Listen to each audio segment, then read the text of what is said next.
Hi everyone, I hope you're all doing well. So, today we are going to discuss a very important and a very interesting topic.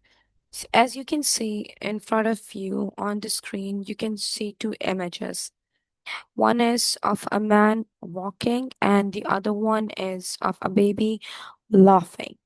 So, as is evident from these two, you can see that a man is walking and he is performing an action, and you can also see that the baby is laughing loudly, and ha ha ha is also written on the top.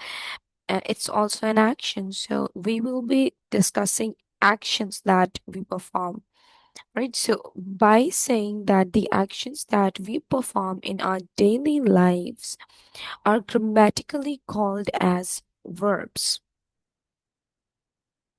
So this is the topic of today's video as well.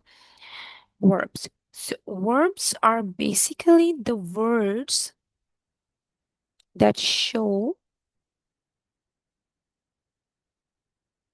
an action, state, or occurrence in a sentence.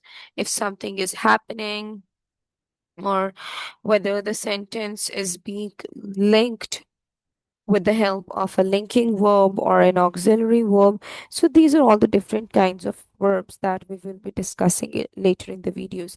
But today we will be mainly focusing on verbs. So verbs are introduction to verbs. That what are verbs basically? These are the words in sentences that are showing an action or the state of being. For example, let's discuss the examples. For example, l- let's take this example in a sentence. If I say he is running, in this sentence you can see that the word that is showing the action is running. It is representing the action. That running is the action that is being performed by the person, by the boy, by him. Hence, it is an action verb or it's a verb. Over here, we have is as well. So many people question, if action word is the only verb, then what about is? Is, am, are, was, verb, has, have, all the forms of be's and the modal verbs, all of these are basically auxiliary verbs or helping verbs. All right, helping verbs or auxiliary verbs. What is the purpose of helping verbs or auxiliary verb is that they help the main verb connect with the subject and its object, if there is any in the sentence, to connect with one another. So this is only acting as a helper over here. Let's move on. We also discussed that it also represents state. For example, if we say he knows the truth, the answer, for example. So, knows is a stative verb over here, or it is representing the state because the boy already knows the answer. It's his state that he knows it already.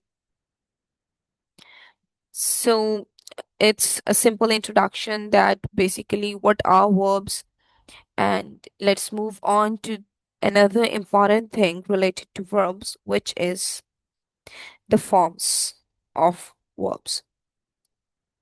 What happens is in sentences, verbs change their forms, change their occurrence in a sentence. As you can see in these two verbs, he is running. You can see that the verb is actually run, but we have ing inflection, ing connected to it to change its form. Its form changed. Knows. We know the verb know. Why is the S attached to it? So these are the things that change the form of a verb. And according to it, we have classified the verbs. into five. We have said that a verb has five forms.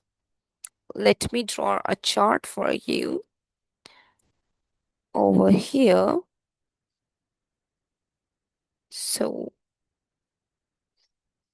a verb has a verb can have five forms. The first one is first form, the second one is second, the third one is third form of verb, fourth one would be called fourth form of verb, and the fifth one would be called as fifth form of verb. What is the difference between these five forms? Let's discuss. So it all depends upon the tense in which they are being used. According to the tense in a sentence, the verb is going to change its form. The first form is basically called as present tense, which is the bare form as well. The bare form or the base form. All right. Present tense. In this, we have the simple forms like instead, the word was actually no in the previous sentence, but we attached s with it and the form of that verb changed. So we will say that in present tense or base form of no is, knows is no. Same is the case with another one, which is, let's take an example of a verb, play. So play is the verb and its present tense or base form would be play. It means that there is no addition in this word. I haven't added ed, or I haven't added miss or n before it, or changed its form, something like that. Okay. So play is the first form of verb, which is also called as present tense. It's important for you to know that this is what tense. It's present tense. It's also called as present tense in forms of verb. Then we have the second form, which is called as past tense. And for these verbs, for this form of verbs, it is usually made or formed by adding ed. Usually, I'm telling you, it's usually it happens, but not every time, because every verb has its own formula to convert into second and third form. For example, if I have a word drive, it won't be drived, it would be drove. The second form of word would be drove, which is the past tense. Then we have the third form, which is actually past participle. And it is also usually formed by adding ed at the end of the verb. So let's change play again into its past participle, which would be played. Okay. So after this, we have the fourth form, and it is called as present participle. It is formed by adding ing at the end of the verb for play, for to the first form of verb, obviously, the base form basically. For play, it would be playing.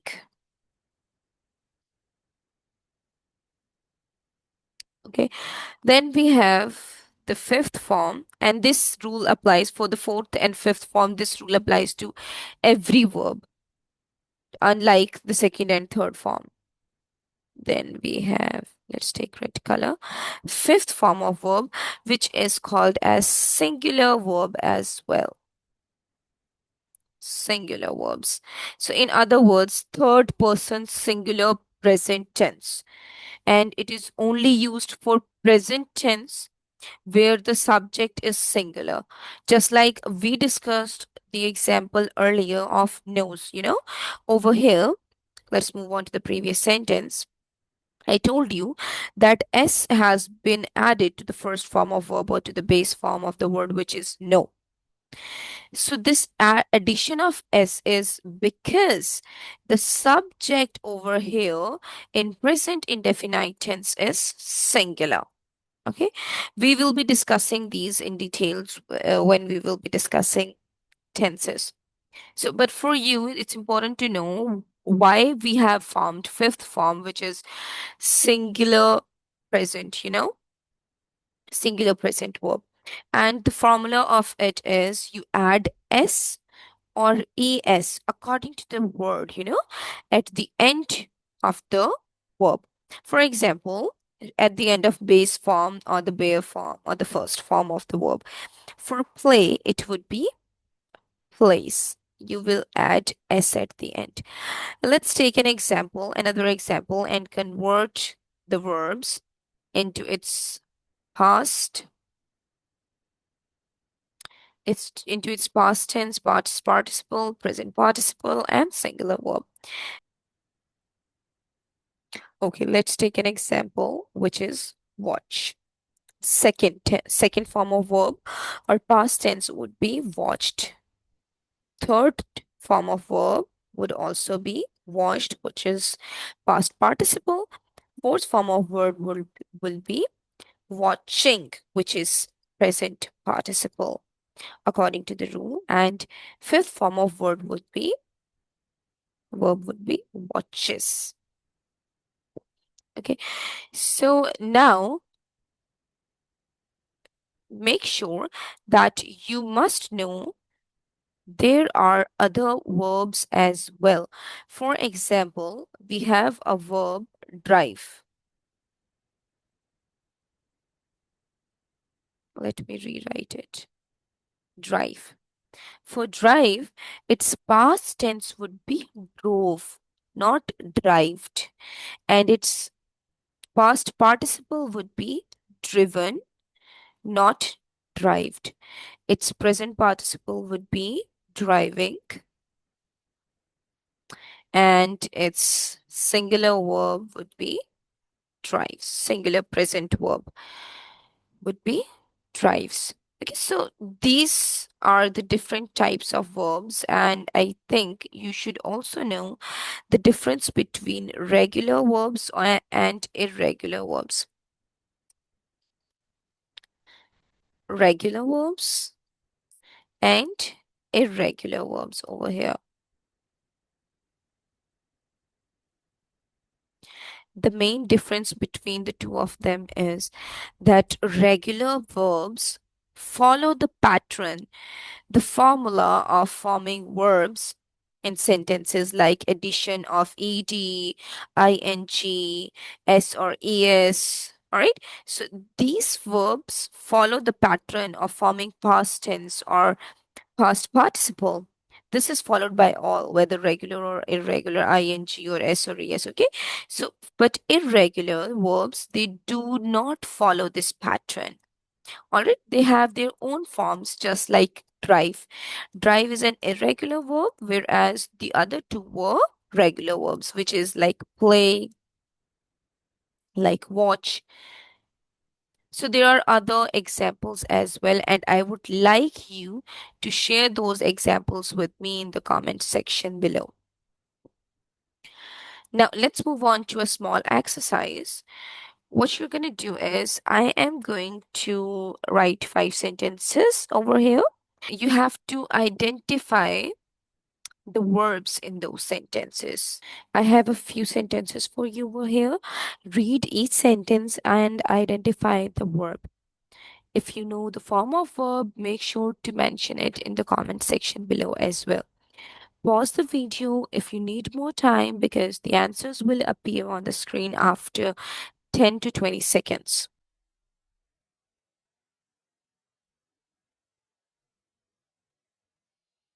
Okay, so in the first sentence, runs is a verb, which is fifth form of verb, singular present verb, fifth form. I'm going to write fifth over here. She is reading a book in the garden. So reading is a verb, and it is fourth form of verb. Is also a verb, which is auxiliary verb. Ali plays football. Over here, plays is a verb, which is again fifth form of verb. Fifth form. We watched a movie last night. Watched is a verb, which is second form of verb. They are singing a beautiful song. Over here we have two verbs, singing and are. Are is an auxiliary verb, whereas singing is fourth form of verb, which is present participle. The baby cried loudly. Cried is a verb over here, which is second form of verb. I drink milk every morning. Drink is a verb and it's obviously present tense and first form of verb. The birds fly in the sky. Fly is the verb, and again it's V1, first form of verb. He was sleeping during the class. We have two verbs over here, sleeping and was. Sleeping is fourth form of verb, and was is an auxiliary verb. Sana writes neat notes. Writes is a verb which is which form of verb? Fifth form, singular, present tense. Or the paper setter can also ask you to write past tense or past participle or present participle or any other form of the verb of the given verbs. It's up to the examiner which words or verbs he or she wants to give you in the paper. So for that, there is a chart for forms of verbs that you have to learn. If you want that, I'll be pinning it in the comment section below. Make sure to comment it. And until then, until the next video, take care. Goodbye.